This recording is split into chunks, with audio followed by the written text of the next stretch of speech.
This week I learned 3 different ways to spin a staff really fast. It has been a dream of mine since I was a kid, but no matter how hard I tried, I've never been able to do it. So, let's do it now. If you don't have a staff like this, well, this is a broom, and this is a staff. The first trick is called skip catch, and it consists in spinning the staff right in front of you. I always thought this was possible by simply rotating the staff and pass it from one end to the other to keep the rotation going. But in reality, if you do that, you'll probably find yourself in this situation after a few spins.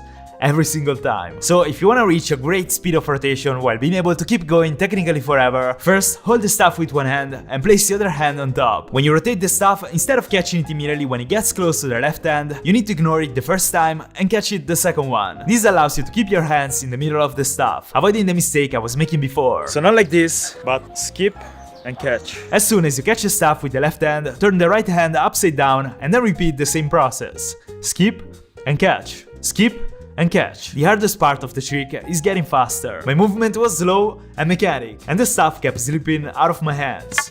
That was painful, by the way. But anyways, I kept practicing. Slowly my technique was getting better and the rotation faster, but at the same time I was getting extremely frustrated by the sound of the staff hitting the ground.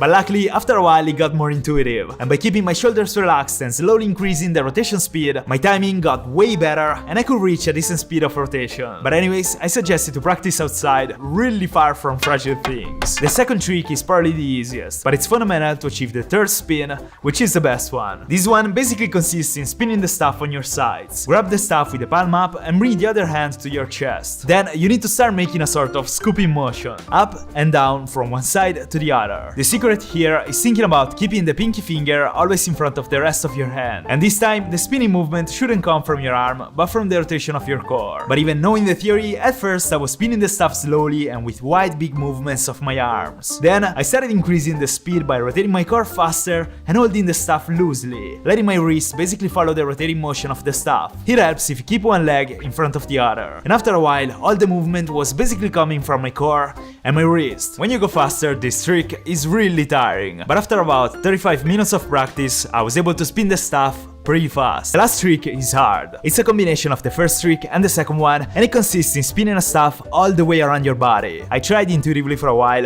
and I couldn't do much. Then I watched a video about it, and I decided to learn step by step. So you need to start by performing the first trick, spinning the staff in front of your body. At a certain point, you need to grab the staff with your right hand. Let your thumb lead the way and spin the staff behind your back. When the staff is completely behind you in a vertical position, you need to grab it with the left hand. And from here, I was pretty confused.